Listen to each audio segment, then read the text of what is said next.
Quand on dit que la mission va bien, il y a comme l'écho, je ne sais pas trop, c'est trop fort ou je ne sais pas quoi. C'est correct pour vous? Bon, ben, c'est correct pour vous, c'est correct pour moi. Donc, on a, euh, on a parlé beaucoup de la mission. Je ne sais pas si vous le savez, il y a plus d'églises, la Bible parle, en Afrique qu'il y en a ici. Il y a 33 églises, la Bible parle en Afrique.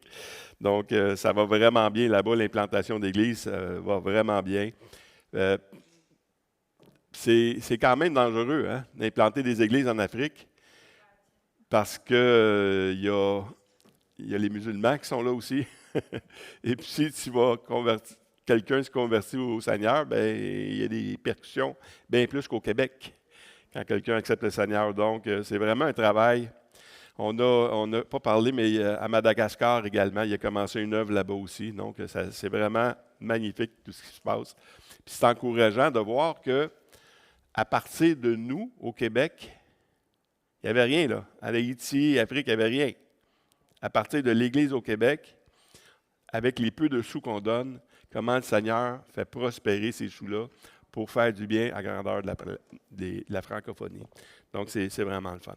Donc, on va commencer avec la prédication de ce matin.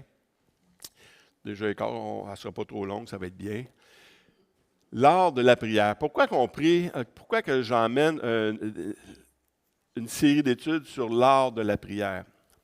Il faut comprendre le but. Le but, c'est d'être moins religieux dans notre manière de parler à Dieu. Parce qu'on est extrêmement religieux. On répète souvent les mêmes choses. On vient d'un milieu, on a un héritage catholique, fait qu'on répète tout le temps les mêmes choses. Puis à un moment donné, il faut réfléchir pourquoi qu'on dit les choses et comment faire ça. Et on a vu déjà quelques études, je ne reviendrai pas sur ces études-là. Mais aujourd'hui, on va voir l'art de la prière à genoux. Parce que vous savez que chaque combat qui est gagné commence avec des hommes qui se mettent à genoux. Des femmes, des hommes qui se mettent à genoux, comprenez-le. Mais est-ce qu'on se met vraiment à genoux? Hein? C'est pas évident. Parce qu'on est réticent, parce qu'on vient d'un héritage, justement, que le monde se mette à genoux. On dit, on doit-tu copier ces mêmes choses-là? Est-ce qu'on le fait d'une manière religieuse ou est-ce que le Seigneur nous demande ces choses-là? On va voir avec les Écritures aujourd'hui que toutes les religions prient à genoux.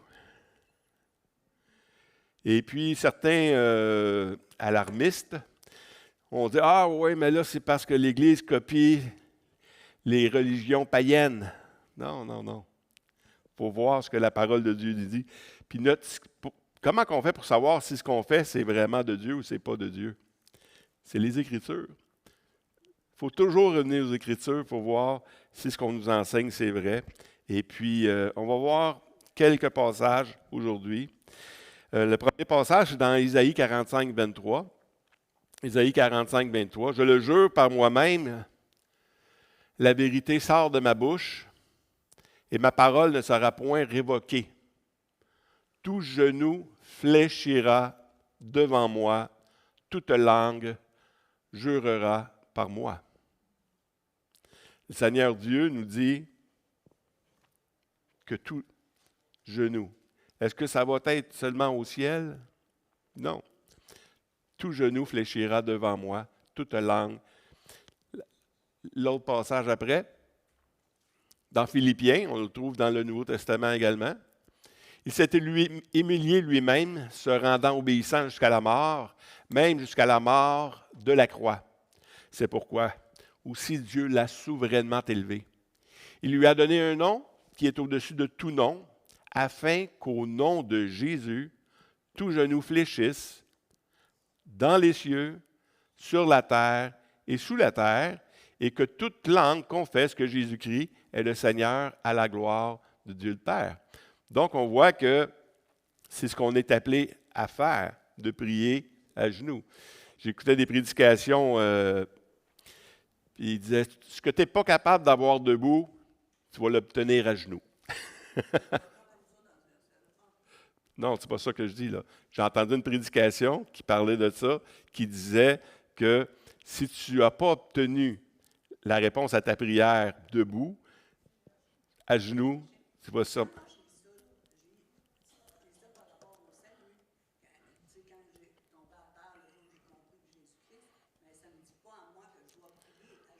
Non, pas dans celui-là. On va continuer. On n'arrêtera pas ce verset-là. On va continuer. Dans Exode 20, 3 à 5. Tu n'auras pas d'autre Dieu devant ma face. Exode 20, vous savez c'est quoi, Exode 20? C'est les lois. Les lois pour Israël.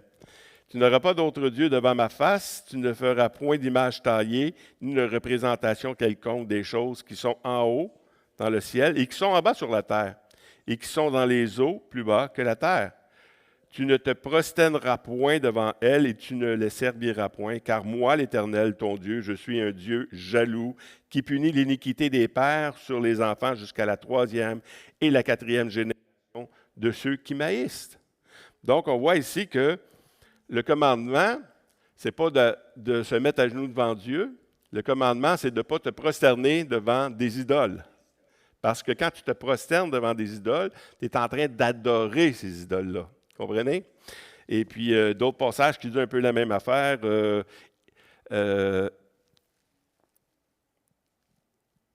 Dans Romains 11, 4, il dit, « Mais quelle réponse Dieu lui fait-il à Élie?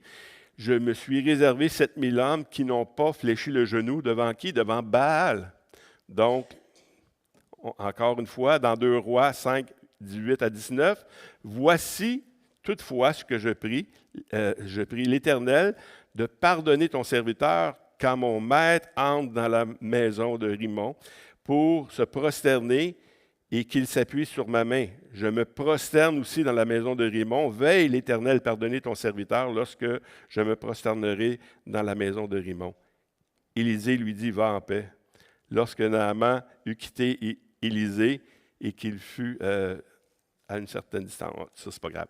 Donc, on voit ici que Naaman, vous savez que celui qui a été guéri, il va tremper cette fois, puis là, oui, mais là, wow, je reconnais que seulement Dieu est Dieu, mais là, moi, je suis serviteur.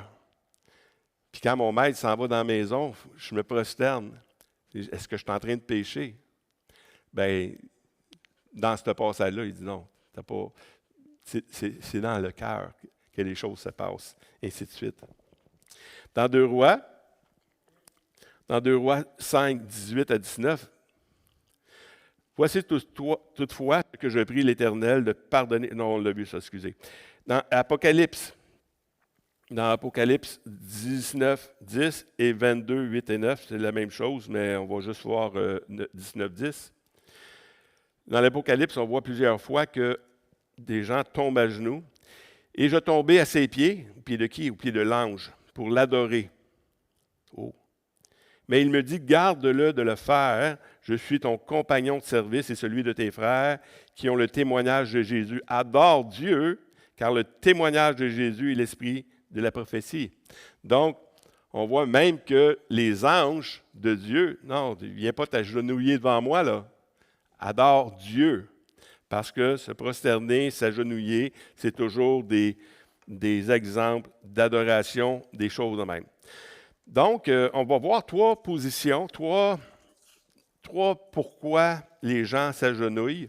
Et puis, on peut le faire d'une manière d'adoration et de reconnaissance, la première chose. Par exemple, Rebecca, dans Genèse 24, 21 et suivant. Rebecca, qui est le serviteur dans ce passage-là, il est appelé et dit, « Va me chercher une femme pour mon fils. » Et puis, lui, il dit, « Écoute, j'ai mis de quoi devant Dieu pour savoir si c'est vraiment la bonne femme que Dieu va envoyer. » Et l'homme, là, regardait avec étonnement et sans rien dire pour voir si l'Éternel faisait réussir son voyage ou non. Alors l'homme s'inclina et se prosterna devant l'Éternel en disant, « Béni soit l'Éternel, le Dieu de mon Seigneur Abraham, qui n'a pas renoncer à sa miséricorde et à sa fidélité envers mon Seigneur. Moi-même, l'Éternel m'a conduit à la maison des frères de mon Seigneur. Donc, qu'est-ce qui est arrivé ici, c'est qu'après avoir mis des choses devant Dieu, il a vu comment Dieu a répondu, puis il s'est prosterné, il s'est mis à genoux pour demander, pour dire merci au Seigneur, une chose d'adoration et de reconnaissance. Dans 1 Roi 18, 42, Akab monta pour manger, pour boire. 1 Roi 18, 42, on voit ici que, excusez, il faut revenir avant, je suis rendu à Luc 17, 15. Luc 17, 15. Bon, c'est bon, j'ai oublié de, j'étais recto verso. Luc 17, 15 à 18. Quand Jésus a guéri quelqu'un, il est arrivé la même chose. L'un d'eux, se voyant guéri, revint sur ses pas, glorifiant Dieu à haute voix, et tomba sur sa face aux pieds de Jésus et lui rendit grâce. C'était un Samaritain. Jésus, prenant la parole, dit, « Les 10 n'ont-ils pas été guéris? Et les 9 autres, où sont-ils?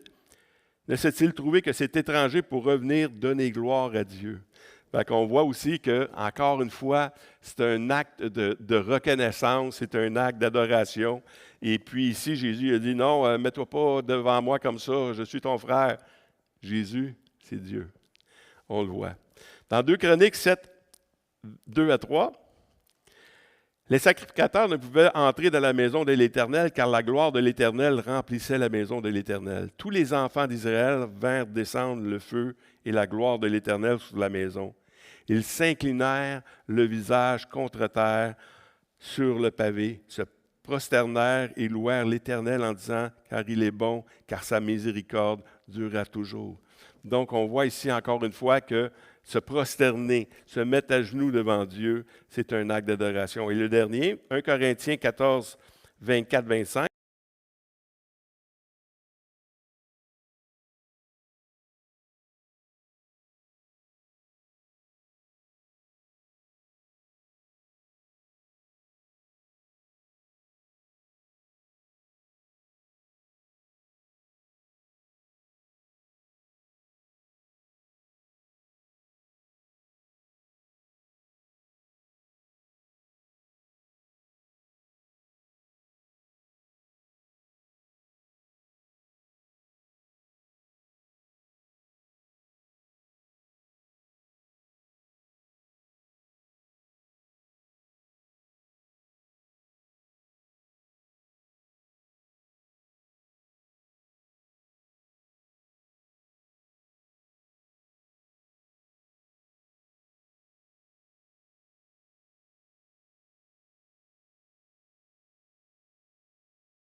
Et 3 fois par le jour, il se mettait à genoux, il priait, il louait son Dieu, comme il le faisait auparavant. C'était coutume, même chez les Juifs, de le faire. Est-ce qu'on le fait aussi dans la Nouvelle Alliance? Dans l'Apocalypse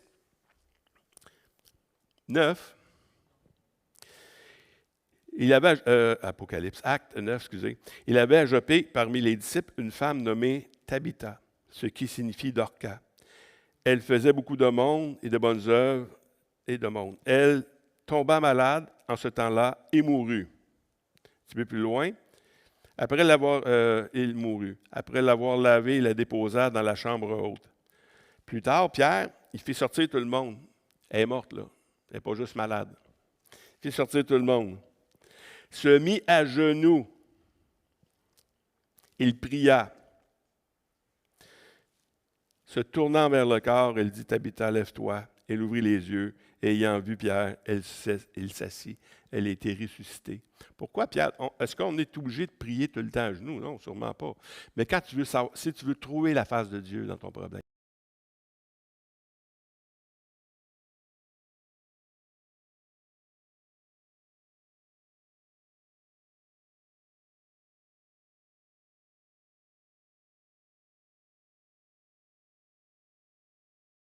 juste est une grande efficace. Élie était un homme de la même nature que nous. Il pria avec instance pour qu'il ne plût point. Il ne tomba de pluie sur la terre pendant 3 ans et 6 mois. Puis il pria de nouveau et le ciel donna de la pluie et la terre produisit son fruit. Fait que, ici, il est en train de dire de prier, mais il ne dit pas comment. Mais il dit qu'Élie est un homme de la même nature que nous. Comment Élie priait? On va aller voir ça. Comment Élie priait? Dans 1 Roi 17:1, Élie, le Tishbite, l'un des habitants de Galate, dit à Akab, « L'Éternel est vivant, le Dieu d'Israël, dont je suis le serviteur, il n'y aura cette année-ci ni rosée, ni pluie, sinon à quoi? À ma parole. » C'est un homme qui a vraiment une puissance qui vient de Dieu. Élie, c'est un homme de la même nature que nous. Mais la parole, l'autorité qui est en Élie est puissante. Le deuxième passage, on voit que, on ne voit pas comment Élie a prié encore, on voit juste qu'est-ce qu'il a dit. Mais après ça, après la sécheresse, on le voit ça dans 1 Roi 18, 42, Akab montait sur, je l'ai-tu mis? Oui. Akab montait pour manger et pour boire, mais Élie monta au sommet du Carmel et se pencha contre terre, mit son visage entre ses genoux. C'est comme ça qu'a prié Élie. Il s'est mis à terre, la tête entre ses genoux, pour prier. Et on voit combien de temps après ça il a prié. On voit ça dans 1 Roi 18, 43, 44. Et il dit à son serviteur, « Monte, regarde du côté de la mer. » Le serviteur monta, regarda et dit, « Il n'y a rien. » Élie dit 7 fois, « Retourne. » Et la 7e fois, il dit, « Voici un petit nuage qui s'élève de la mer et qui est comme la paume de la main. » C'est un petit signe. Combien de temps qu'il a prié? Jusqu'à temps qu'il y ait une révélation, un petit signe de ce qui était pour arriver. Il n'a pas vu un gros nuage gris. Il a vu un petit signe. Et puis, il dit à l'homme, « Monte, il dit à Akab, attelle et descends afin que la pluie ne t'arrête point. » Donc, on voit que la prière est vraiment efficace et on voit qu'Élie priait à genoux. Encore une fois, on va voir là présentement comment dans l'Église, les hommes priaient à genoux. Dans Actes 20, 35, 36, je vous ai montré de toute manière que c'est en travaillant ainsi qu'il faut soutenir les faibles en se rappelant la parole du Seigneur qui a dit lui-même, « Il y a plus de bonheur à donner qu'à recevoir. » Et après avoir ainsi parlé, il se mit à genoux et pria avec eux tous. Téléphone. Il est dans tes poches là-bas, c'est correct. C'est la petite vie. Il priait avec eux tous. Donc, on voit que l'Église priait à genoux. Donc, c'est pas emprunté aux églises païennes, ça. Les églises priaient à genoux, on le voit dans un autre passage également. dans Actes 21, 4 à 5.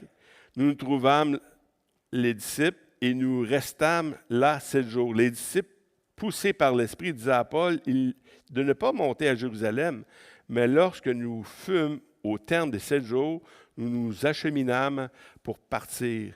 Et tous nous accompagnèrent avec leurs femmes et leurs enfants jusqu'à hors de la ville.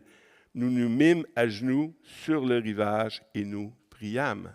Donc, encore une fois, c'est plus facile dans le sable de prier à genoux.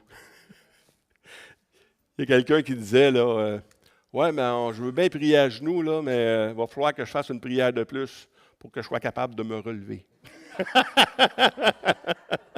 Parce que c'est pas facile pour tout là, en plus qu'on vieillit, de prier à genoux.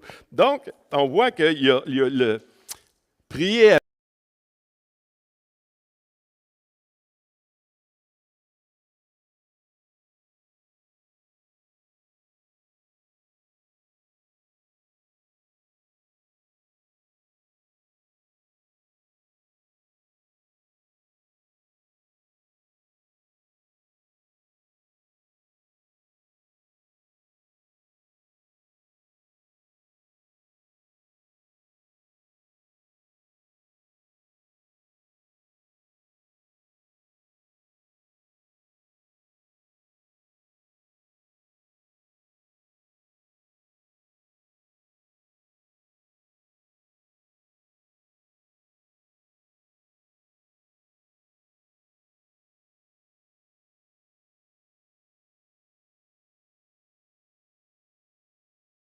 c'est un acte d'humilité, ainsi de suite. Un autre passage, c'est dans Luc 18, 10 à 14. 2 hommes montèrent au temple pour prier. 2 hommes montèrent au temple pour prier. C'est intéressant. On connaît tous ces passages-là, mais c'est intéressant de voir la position. L'un était pharisien et l'autre publicain. Le pharisien, debout. Le pharisien, debout, priait ainsi en lui-même, « Ô Dieu, je te rends grâce que je ne suis pas comme le reste de ces hommes qui sont ravisseurs, injustes, adultères, ou même comme ce publicain. Je jeûne 2 fois à la semaine, je donne la dîme de tous mes revenus. » Le publicain, lui, se tenait à distance, n'osa même pas lever les yeux. On ne sait pas comment il était. Il était-tu à genoux? Mais on savait que l'autre était debout. Il avait les yeux au ciel. Mais il se frappait la poitrine en disant, « Ô Dieu, sois apaisé envers moi, qui suis un homme pécheur. » Un pécheur. Je vous le dis, celui-ci descendit dans sa maison justifié plutôt que l'autre, car quiconque s'élève sera baissé, et quiconque s'abaisse sera élevé. Donc, on voit ainsi de suite. Donc, c'était juste ça que j'avais ce matin pour vous autres. Alors, je savais qu'on avait d'autres choses. Mais j'aimerais qu'on puisse avoir un temps de questions. Qu'est-ce que vous en pensez? Qu'est-ce que vous pensez de ça? Parce que, je vous le dis, le but de ces études-là, c'est d'arrêter d'être religieux dans notre manière de faire. Et si quelqu'un se met à genoux devant l'assemblée, il fait quoi? Il peut le faire pour paraître devant les hommes. On peut faire ça. Si vous vous agenouillez pour mériter de Dieu qu'il vous réponde, vous êtes dans l'erreur. Vous n'avez pas compris que vous avez déjà reçu. OK? Mais, comme n'importe quelle chose, si quelqu'un vous voit mettre à genoux, puis, oh! Lui non plus n'est pas correct. On ne doit pas se juger dans ces affaires-là. Mais moi, je vous le dis que de prier à genoux, c'est quelque chose qui est biblique également. C'est quelque chose que les autres nations faisaient aussi. Mais est-ce que c'est tout? Jésus dit, c'est ça que vous allez faire tout le temps maintenant. Non. Il dit, un jour, tout genou va fléchir dans les cieux, sur la terre et en dessous. On peut attendre de plier les genoux à la dernière minute ou on peut les plier tout de suite pour prier le Seigneur. Mais de toute façon, le Seigneur, quand on regarde toutes ces choses-là, c'est vraiment l'attitude du cœur. Est-ce qu'on peut prier comme ça debout? Est-ce que c'est mal de prier debout comme cet homme qui était... Non, c'est pas mal. Parce qu'on a un libre entrée maintenant auprès du Seigneur. Et de prier à genoux, est-ce que c'est mal? Non. C'est pas mal non plus. Fait que de penser que l'un ou l'autre c'est mal, on se juge nous-mêmes. Arrêtons de se juger et faisons, si le Seigneur me dit de me mettre à genoux, je vais me mettre à genoux. Parce qu'on a cette communion-là avec le Seigneur. Si le Seigneur me dit, mets-toi debout puis lève les bras, bien, je vais me mettre debout puis je vais lever les bras. On ne vit pas d'une religion. C'est la différence entre le christianisme et les religions. On est dans une relation. On ne fait pas les choses pour faire des choses comme ça. On fait les choses parce qu'on vit une relation avec le Seigneur. Puis des fois, ça va être bizarre, je vous le dis. Je parlais de ça avec des frères hier. Et des fois, le Seigneur peut vous demander des choses bizarres. Et les religieux vont le regarder. Hey, ça, c'est un fou. Non, tu n'as pas à juger ça. Puis le Seigneur m'a enseigné dernièrement là-dessus. Parce que j'avais beaucoup de misère à ceux qui faisaient des manifestations qui ne sont pas écrites dans la Bible. Le Seigneur dit, tu n'as pas à juger ces affaires-là. Je vais vous donner un exemple. Il y a un homme, un évangéliste, qui reçoit du Seigneur de faire le poirier. Je ne sais pas si vous savez c'est quoi faire le poirier. C'est faire l'équilibre de ses mains, les jambes. Puis là, il dit, écoute, faire le poirier, faire l'équilibre de ses mains, c'est une position, tu sais. Non, c'est vraiment la tête en bas, les pieds dans les airs.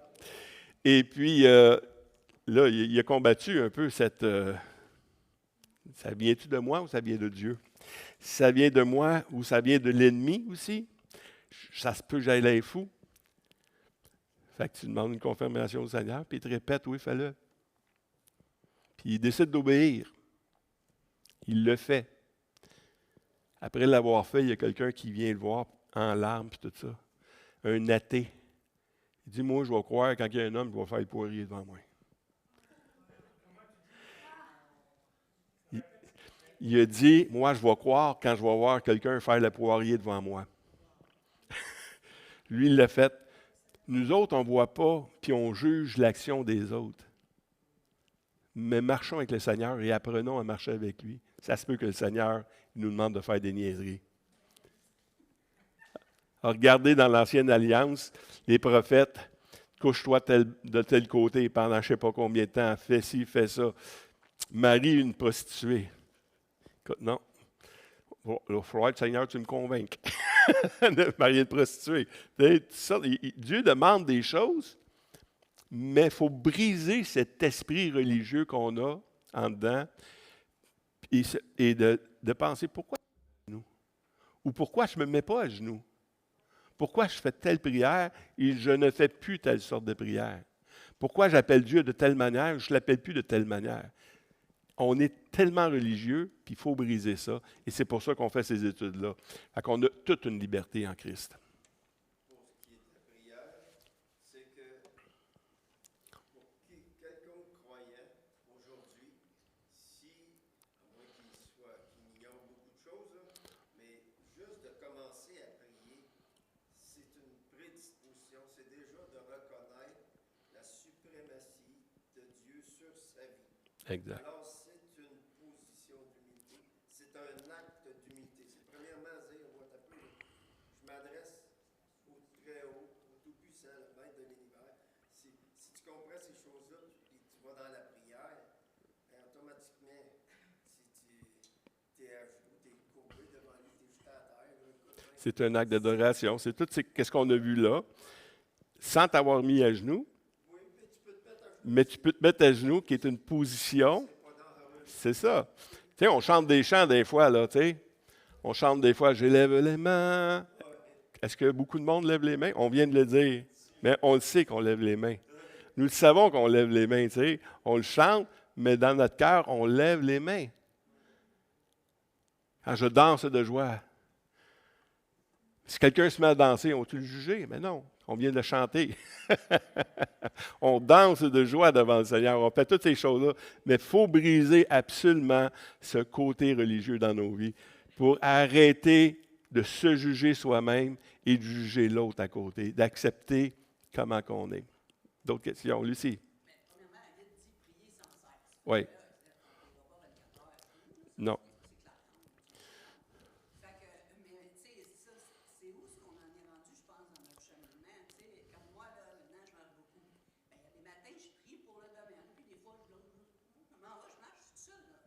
Oui.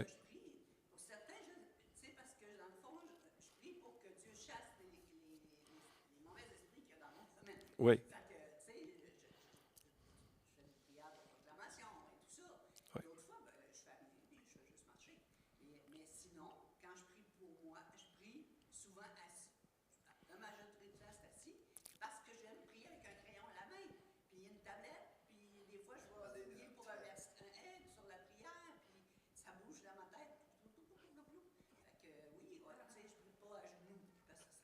Non.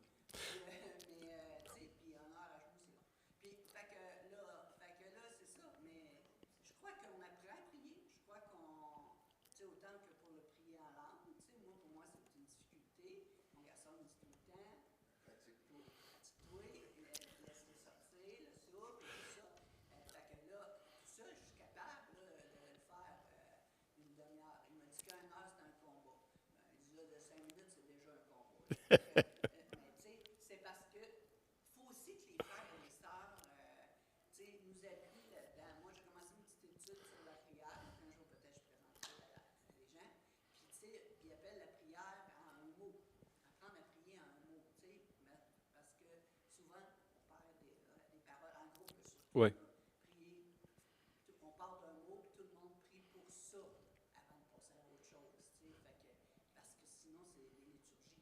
C'est ça.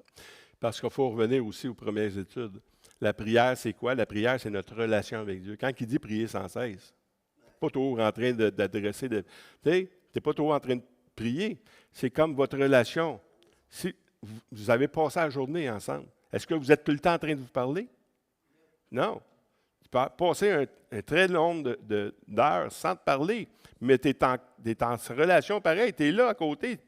Tu es proche. Puis s'ils ont besoin, quelqu'un a besoin, tu es là. Mais le Seigneur, de prier toujours, soyez toujours en prière, c'est ça. Soyez toujours attentifs au Seigneur et soyez toujours prêts à l'écouter.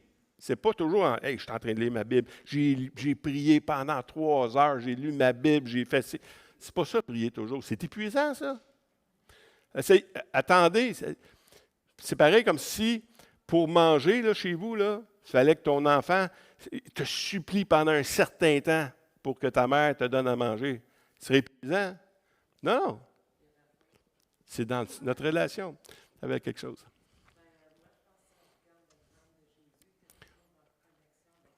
Oui.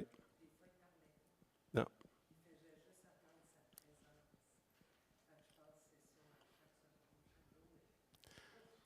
Oui. Mais des fois, il avait besoin d'être seul avec son père. C'est ça. Il y avait des temps séparés. La parole de Dieu dit que si tu pries, rentre dans ta chambre, ainsi de suite. Exact. C'est ça.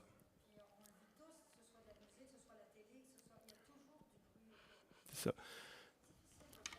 C'est ça. Mais en même temps, il faut limiter ça. Il faut enlever toutes ces distractions-là. Si chez nous, on a la télévision le soir, dans mon auto, je mets rarement la musique. Pourquoi? Je veux être comme ça avec le Seigneur. Ou sinon, je mets des prédications. Fait que on est toujours en train de... comme ça. Mais c'est vrai que dans le feu de l'action, tu n'es pas conscient, mais tu sais qu'il est là pareil. Puis rapidement, il arrive de quoi? Il dit, oh Seigneur, viens m'aider. Il est là. Il est toujours là auprès de nous. On n'a pas à l'implorer, on n'a pas à faire de quoi pour qu'il soit là. Il est toujours là. Et c'est de vivre cette relation-là comme une personne avec toi, comme ta femme, comme quelqu'un que tu vis avec. Dieu, ce n'est pas une religion, c'est une relation. On va finir avec ça, s'il y a à moins qu'il y ait d'autres questions. Questions?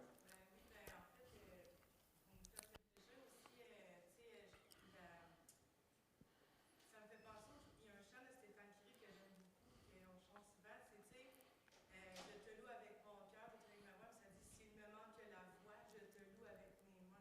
Oui.